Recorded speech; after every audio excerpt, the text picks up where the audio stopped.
So we are on chapter 11, Shloka 20.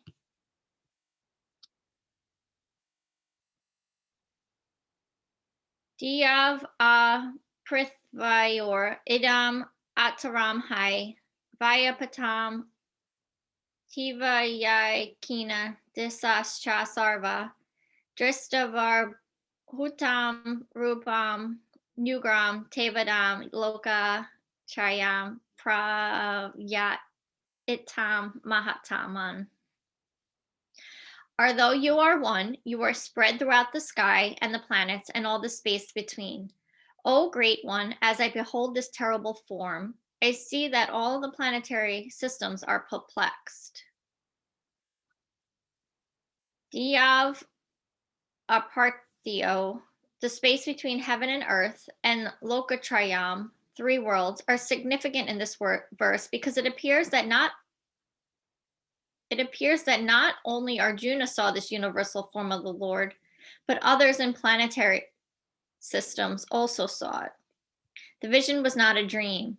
All who were spiritually awake with the divine vision saw it.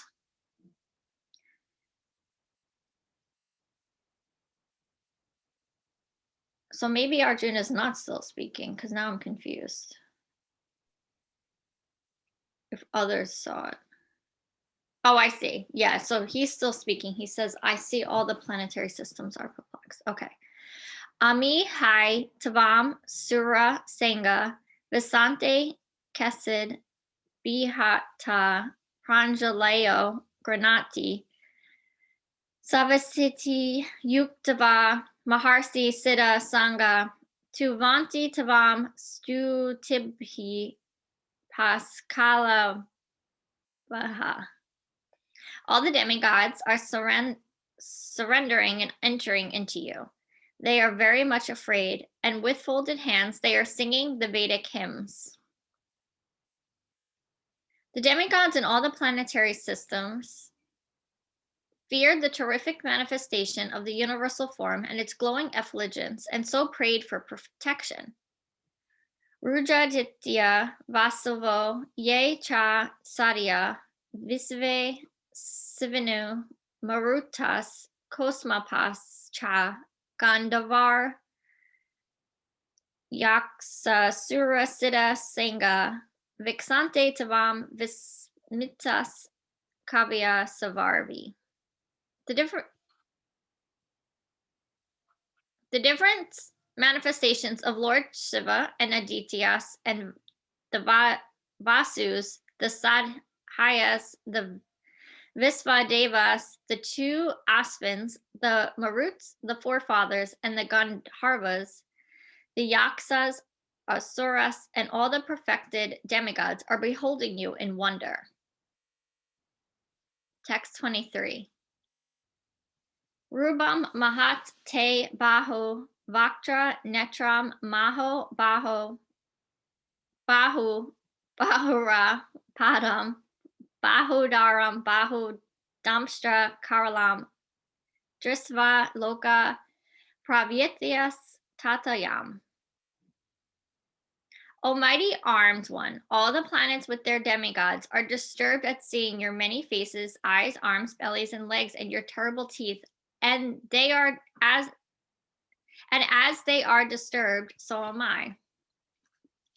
So these are really moving through. Let me just check my book. Yeah, there's no. Text 24. Nabaha Sritram Ditam Anaka Varnam Vaitananam Dipta Visala Netram Dristva Hai Tavam Prayi Hat Tantar Atma Dritam Na Vidyam Sanam Cha Visnu. O all-pervading Vishnu, I can no longer maintain my equilibrium. Seeing your radiant colors fill the sky and beholding your eyes and mouths, I am afraid. Text 25. Damshtra Karalani Cha Te Mukani Drisvaya Kalalana Sanipani Disnu Na Jani Na Labi Cha Sarma Prasadi Siddha Defasa Jagan Nivasa. O Lord of Lords, O refuge of the worlds, please be gracious to me. I cannot keep my balance, seeing thus your blazing, death-like faces and awful teeth. In all directions, I am bewildered. Text 26 and 27. Ami cha tavam Drishtastriya Putra Sarvi Saha Vani Hala Singha Bihismu Drona Sutta Putras Tathaso Sahamadhyar Apiyoda Mukya Vaktrini T Tarvarmana Visanti Damstra Karalani Bayani Yakyani Kesid Valagna Dasta Tarasu Sandrayanti Kurnater Utanmaga. All the sons of Drashtastra, along with their allied kings, and Bhisma, Drona, and Karna, and all our soldiers are rushing into your mouths, their heads smashed by your fearful teeth. I see that some are being crushed between your teeth as well. In the previous verse, the Lord promised to show Arjuna things he would be very interested in saying. Now Arjuna sees that the leaders of the opposite party, Bhisma, Drona, Karna, and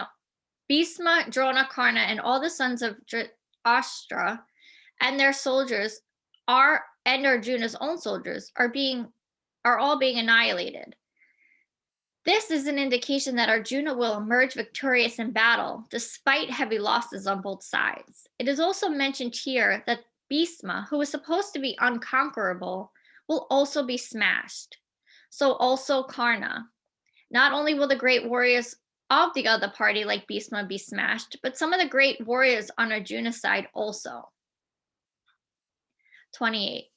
Yatha Nadinam Bahova Mabu Vega Samudram Eva Himmuka Dravanti Tatha Tavani Nara Loka Vira Visanti Vaktrani Abhi Valajanti. As the rivers flow into the sea, so all these great warriors enter your blazing mouths and perish. 29. Yatha Pradidampam Javalanam Patanga Visanti Nasaya Samrida Vega Tathavaya Nasaya Visanti Lokas Tavapai Bhaktrani Samrida Vega. I see all people rushing with full speed into your mouths as moths dash into a blazing fire. Text 30. Leli Yasi Grasamana Samatal Lokan Samagran Vadaner Javalad Bear Tehover Apuya Jaka Samagram Basas Tavagra Prata Panti Vishnu. O Vishnu, I see you devouring all people in your flaming mouths and covering the universe with your immeasurable rays. Scorching the world, you are manifest. 31. Akaye me kayo bhavan yugra rupo namo stu te deva vara prasida vijatam ikami bhavatam adiyam na hi prajanami tava pratindim. O Lord of Lords, so fierce of form, please tell me who you are.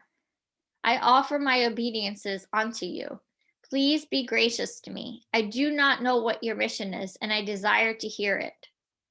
Text 32. Shri Bhagavagam Yuvaka Kalo Shmi Loka Kasaya Krit Pravado Lokan Sama Hartam Iha Pravata Rit Pi Tavam Na Visyanti Sarve Yi Vastita Pratyani Kesu Yoda.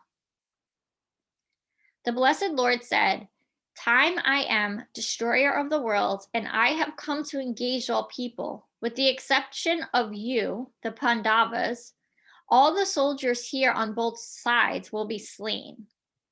Although Arjuna knew that Krishna was his friend and the Supreme Personality of Godhead, he was nonetheless puzzled by the various forms exhibited by Krishna. Therefore, he asked further about the actual mission of this devastating force. It is written in the Vedas that the Supreme Truth destroys everything, even Brahma. Yaso Brahme Cha Kastram Cha Yuva Bhavata Odana Mrityar Yaso Yo Pe Sakanam Ka Itha Veda Yatra Sa. Eventually, all the Brahmanas, Kshatriyas, and everyone else are devoured by the Supreme. This form of the Supreme Lord is an all-devouring giant, and here Krishna presents himself in that form of all-devouring time. Except for a few Pandavas, everyone who was present in the battlefield would be devoured by him. Arjuna was not in favor of the fight, and he thought it was better not to fight. Then there would be no frustration. In reply, the Lord is saying that even if he did not fight, every one of them would be destroyed, for that is his plan. If he stopped fighting, they would die in another way. Death cannot be checked, even if he did not fight.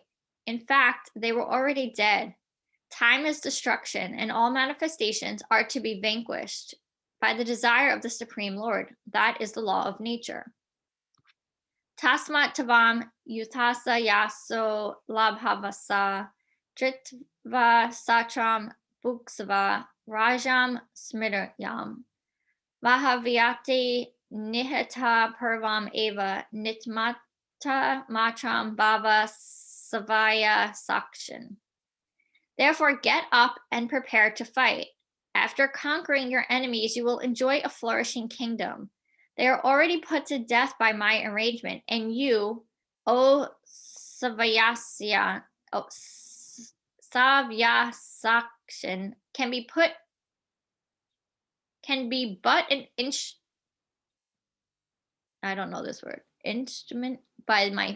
in the fight. Savyak Sakshan refers to one who can shoot arrows very expertly in the field. Thus, Arjuna is addressed as an expert warrior capable of delivering arrows to kill his enemies. Just become an instrument. Nitma matram. This word is also very significant. The whole world is moving according to the plan of the Supreme Personality of Godhead. Foolish persons who do not have sufficient knowledge think that nature is moving without a plan, and all manifestations are but accidental formations. There are many so-called scientists who suggest that perhaps it was like this or maybe like that, but there are no questions of perhaps or maybe. There is a specific plan being carried out in this material world. What is this plan? This cosmic manifestation is a chance for the conditioned souls to go back to Godhead, back to home, as long as they have the domineering mentality, which makes them try to lord it over the material nature. They are conditioned. But anyone who can understand the plan of the Supreme Lord and cultivate Krishna consciousness is most intelligent. The creation and destruction of the cosmic manifestation are under the superior guidance of God. Thus, the battle of Kurukshetra was fought according to the plan of God. Arjuna was refusing to fight, but he was told that he should fight and at the same time desire the Supreme Lord. Then he would be happy. If one is in full Krishna consciousness and if his life is devoted to his transcendental service, he is perfect. 34. Dronam cha bhishmam cha jaha dratham cha karnam tathayan api yoda viran maya hatham stavan jaya ma Viftasta Yud Yasva Jatase Rene Sapatanan. The Blessed Lord said, all the great warriors, Drona, Bhisma, Jayadratha, Karna, are already destroyed. Simply fight and you will vanquish your enemies. Every plan is made by the Supreme Personality of Godhead, and he is so kind and merciful to his devotees that he wants to give credit to his devotees who carry out his plan accordingly to his desire. Life should therefore move in such a way that everyone acts in Krishna consciousness and understands the Supreme Personality of Godhead through the medium of a spiritual master. The plans of the Supreme Personality of Godhead are understood by His mercy, and the plans of the devotees are as good as His plans. One should follow such plans and be victorious in the struggle for existence.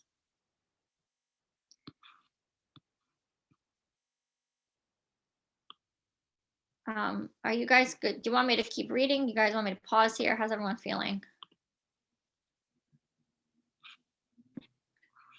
I think it's okay to pause. I have a lot of questions. Okay, yeah, I feel like it was a lot. So back all the way up at the beginning of the reading, it was the one about the teeth. Hold on. I'm trying to find it.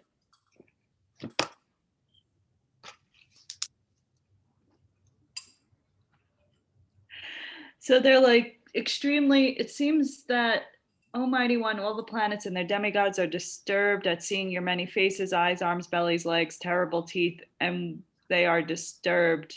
So am I. What does that mean? I mean, I know what that means, but what are they saying? They're upset by the vision of him. Yeah, because he's everything. He's not just the good stuff, he's also the bad stuff.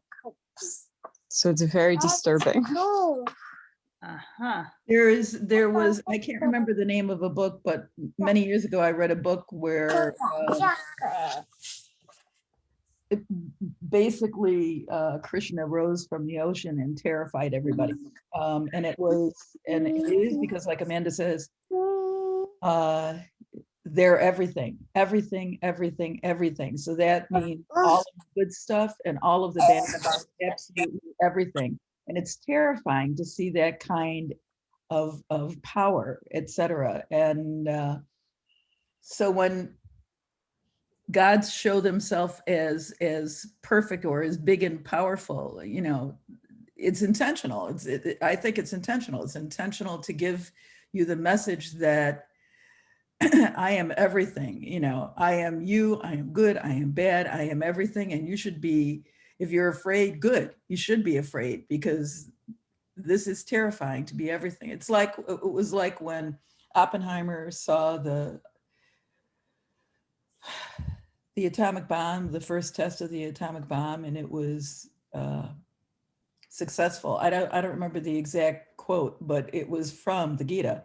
And it basically said, I'm effing terrified now, you know, whoa, because it was just a small drop of all of the power that is there, according to the gods.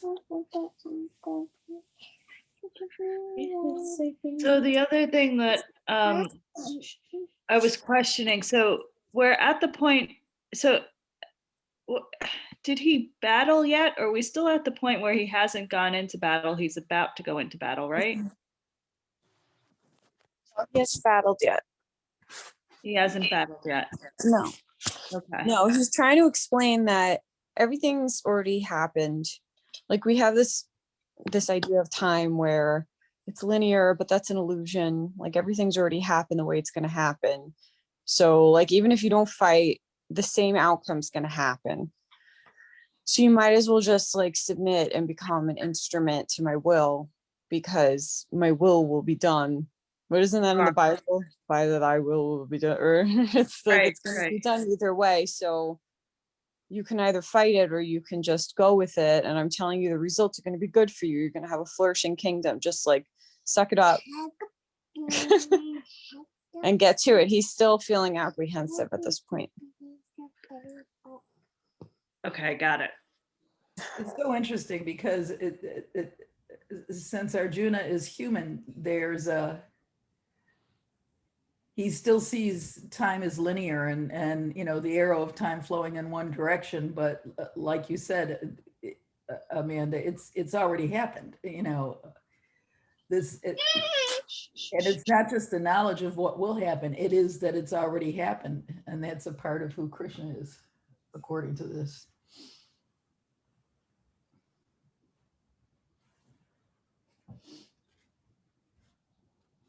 Right. And when you get into meditation, you start getting glimpses of that. Oh, I've actually started off topic, but on topic. A few slokas ago, I don't remember who was on. I think it was just me and either just me and Domenico, maybe Sue was on. They mentioned the I'm gonna butcher the name of it. Gayatri Mudra mantra, and Deva Premal has a really pretty version on Spotify. It's about almost 10 minutes long, and I've been on repeat. So in the mornings now, I've moved on from Hare Krishna to this one. And it makes me laugh because remember the other day we were talking about how we think we've been doing things for so long, and I'm already changing my meditation song. But I just wanted to experience it when she said it. So it's beautiful. And I was reading a little bit about it on Wikipedia. I'll post it in the group chat on Facebook. But yeah, if you want another tool to have to rip open your heart while you're meditating, it's beautiful. It works.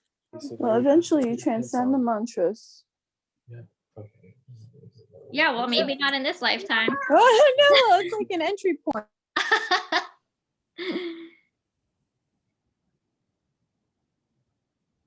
It's funny how often I think I'm like mastering meditation and like I am like so good at it. I'm so good at meditation that I can multitask meditation and plan my whole day. And I'm like, that's not meditation. You're failing meditation. I'm like, stop multitasking. It's very fun. I am so talented at meditation. I can listen to a song and meditate and do one point and also plan my whole day. And I'm like, no, this is completely not meditation. It's very New York, though. Oh my God. And meanwhile, the other day I was like, I probably could calm my meditation down. I'm doing so good, but no, I need to sit longer. Yeah.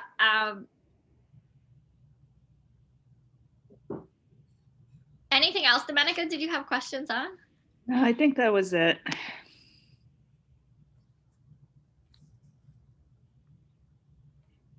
When I was reading today, part of me just was like, I don't know if I should, I don't know, like, I was like, should I have taken the Sanskrit out and just read what Arjuna was saying so that it was just like flowing? But I think we're meant to hear the Sanskrit at some point, even though I'm probably butchering it. I think as painful as it is, we're supposed to hear it. Yeah. It would have like just to hear what Arjuna was saying in flow, but I think it's meant to be broken up this way. I also find the Sanskrit is one of the more beautiful parts of this. Yeah. I met, of course, now I'm attracting other people that meditate, and I met this woman who she's also been she's in some group, and they go on like meditation retreats and etc. And she's actually Indian, and like I tried to invite her because I think she understands how to read some of the Sanskrit. I'm like, oh, you should come to our morning meditation. But she starts work at like 7 a.m. So that stinks. Yeah.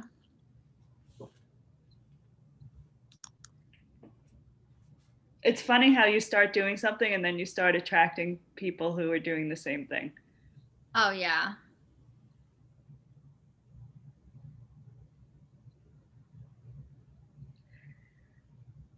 Or like, some people like, I forget that I've literally never met Domenica face to face, but I feel like I've known her my whole life. Same with you, Alexandra. I don't think I've ever met you in person.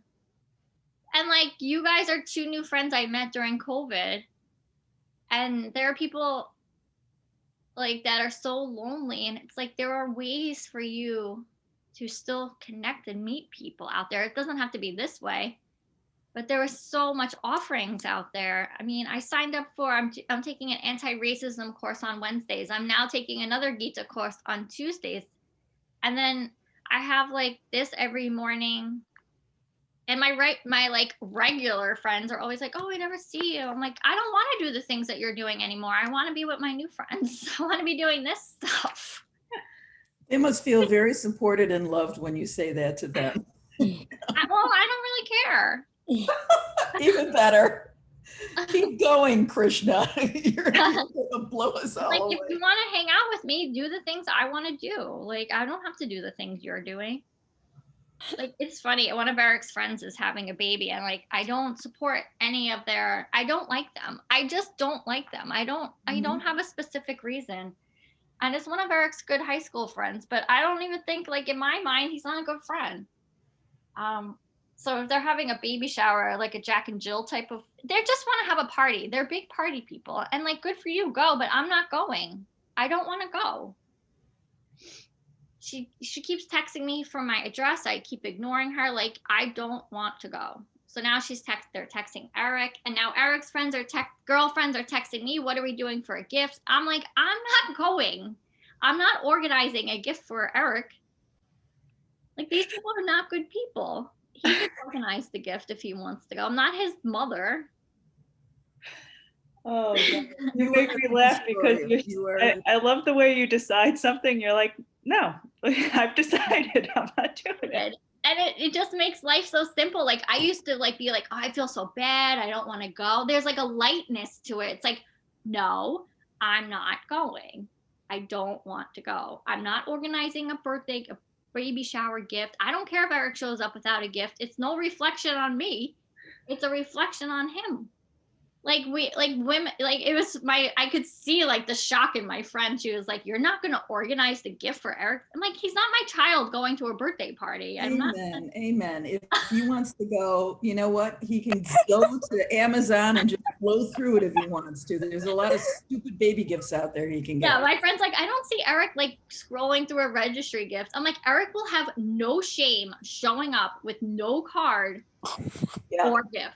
He will just go. And you know what? These people will be fine with that. Like, they'll be like, oh, he's a man. What do you expect? Yeah. Why are men like that? Why are they like that? It's so ridiculous. But it's very freeing. It's ridiculous. You know what's ridiculous is the idea that you have to have this party structure and everybody's got to bring a gift and it's got to look a certain way and everybody has to be joyous and happy. That to me is ridiculous. I've always hated like New Year's Eve because it's like, well, if I don't feel happy that night and like celebrating, why do I have to do it? That's right. That's right. And there are very real celebrations when a baby is born that just resonate. And they're not made because you have pink streamers up on the wall, you know? I mean, that's not what does it. Or like, go have your party, but don't like you go celebrate. Don't worry about if I'm coming. I'm not coming. Like, leave me alone. Okay, so now you're not Pam anymore, you're Shiva, and that's the way it's gonna be. You know? You're the destroyer. Pam, that's how my whole family is. It's like, oh, you're not available? Okay, no big deal. Like, my whole family's like that. Well, Mark's whole family will change the date for like 90 different people until every single person can come. So there was like such a culture shock between the two of us in the beginning, because he'd be like, I don't understand why, like, you can't just not go to something. And I'm like, but that's what we do. I don't understand. Like, if I don't feel good, I'm not going to go. Or it's just like so funny, the differences in expectation, like depending on how you were raised around this stuff. Well, I was not, this is work I'd done on myself. Like, this does not bring me joy. I'm not doing it. And it wasn't easy, but it takes practice, and it's easier to say no to some people, but. Right. You can nicely say, oh, sorry, I'm not available. Yeah. A few years before my dad died, he moved into the mode that you're talking about, Pam, and it drove my mother crazy. And she would even invite people over. He would say hello and then he'd disappear, you know. And, you know, and then my mother would get angry and he would say, you know, I told you I wasn't going to go. I told you I don't want to see your asshole brother. And so, pardon my French if he's still. No, she's not. And it was, and we were I can remember listening to this. It was more than a few years before he died. I can remember listening to this and thinking, you go, Dad, you know. Yeah, like I'm not mad at Eric. I'm not saying like if you go, I'll never speak to you again. Like you go hang out with your friends. I hang out with my friends. I love the independence of it. I'm not like that type of, we're not that type of couple, but people need to stop asking me. Like I think people are just so shocked that it's like you can just say no. Like my one friend literally said, "How did you get out of going?" I was like, "All I did was say no, I'm not going." Like, and she was like, "What? We can do that?" I'm like, "Yes, you can do that." We're so conditioned. We don't realize that we can say no to things. Yeah. But yeah. If you prioritize your own happiness, there's always going to be someone mad at you. That's like a hard realization to kind of Yeah. come to, but it's like you have to be okay with that. If you're ever going to find your own peace, you have to be okay with it, because there's always someone who's going to manifest their own drama around whatever the hell you're doing, even if it has nothing to do with them. There's always going to be someone mad at you. And it's just like, at a certain level, you got to stop caring. Just like, okay, it is what it is. I'm sorry you're mad. Absolutely. Well, and it's like they clearly reflect something that I don't want to see in myself, because I can't stand being around either one of them. So like I get that I'm not perfect, but I don't know what it is why I don't want to be around them. So I need to just stay. It just might, everything makes when I'm around them, all the bad stuff comes out of me. Like I feel like Krishna with the ugly teeth. And I don't want that version of Pam coming out. So I'm like, let me say Not the ugly teeth. Oh, that's gonna be our new byline, Pam. Anytime we're cranky. Remember my mantra is sweet but psycho. Like we all are Krishna. Like we all have the good and the ugly. Yeah, we have all of it. It's like most Krishna probably doesn't show that form of himself too often. So we gotta like, yeah. But you're a sovereign being. You have the right to hold the boundaries energetically that you want to hold. You have that right as a sovereign being. Well, and I guess they have the right to, everyone else has the right to keep nagging me about it. So Sure. I'm just gonna teach them lessons. Like you can say no if you want. Germany invaded Poland, and it's going to happen if you're a sovereign being. Somebody's going to come after you, but yeah, but I don't It's care. longer And than I was Poland. born that way. I was born not caring if people like me, thank goodness. So I didn't have to do work on that. That's awesome. That's amazing. I know a lot of people don't have that, but it does make life a little easier. All right, let's do some breath work and then we'll meditate.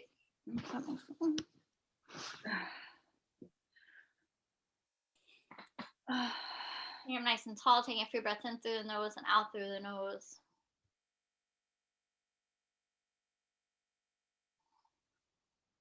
And then taking a few rounds of your alternate nostril breath, taking right hand over to nose, close to right nostril with the thumb, inhale through the left, close left, exhale right, inhale right, close right, exhale left, inhale left, close left, exhale right, inhale right, close right, exhale left. A few more rounds on your own breath, adding your locks and retention if it's part of your practice.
When you're done, you'll exhale out the left side. I'm setting the timer. You'll join us when you're ready.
Bringing hands to heart center. Namaste.